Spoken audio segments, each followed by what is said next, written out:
नमस्ते साथीहरु, तपाईहरुलाई स्वागत गर्न चाहन्छु फेरि पनि sajilokitchen च्यानलको स्पेशल अर्को एउटा भिडियोमा।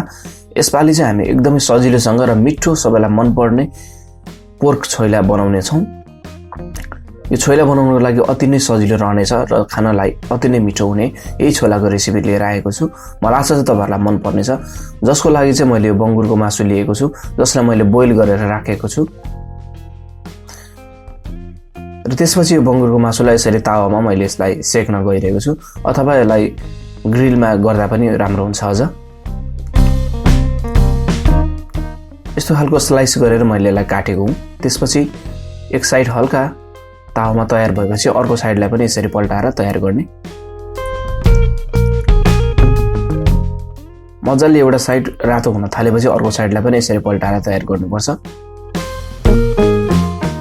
दुवै साइड रातो भइसकेपछि चाहिँ लगभग हाम्रो मासु तयार हुन्छ र मलाई चाहिने यतिको साइजमा मैले यो मासुलाई काटेर तयार पनि गरिसकेँ।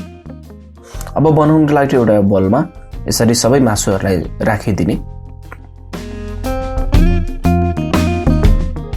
अब यसमा अदुवा लसुनको पेस्टलाई राख्ने र जिरा धनिया र सुकेको खुर्सानीको जुन मसला हुन्छ त्यसलाई तयार गरेर राखेर नुनलाई पनि राखिदिए। हरियो खुर्सानी पनि राख्ने, लसुनको पातलाई पनि राखिदिने र अलिकति धनियाको पातलाई पनि राख्ने र कागतीलाई निचोरेर राखिदिनुपर्छ।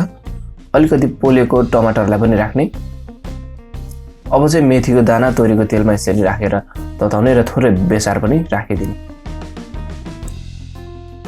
यतिको तयार भइसकेपछि चाहिँ अघि हामीले तयार गरेको सबै मसलाहरू यसमा राखिदिने र यसलाई यसरी मिक्स गर्न थाल्ने।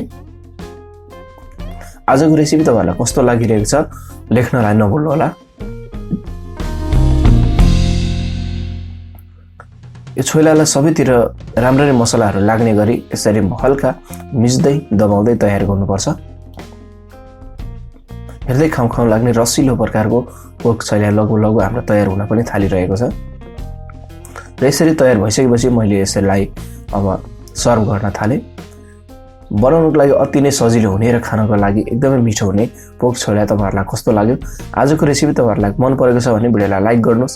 च्यानललाई सब्स्क्राइब गर्नु भएको छैन भने सब्स्क्राइब गर्नलाई पक्कै नभुल्नुहोला। अर्को नयाँ रेसिपी तपाईहरुको बीचमा पक्कै पनि अझ मिठोसँग लिएर आउने कोसिस गरिरहेको हुन्छु। यसपालि यो बनाएर खानु होला। तबसम्मको लागि नमस्ते।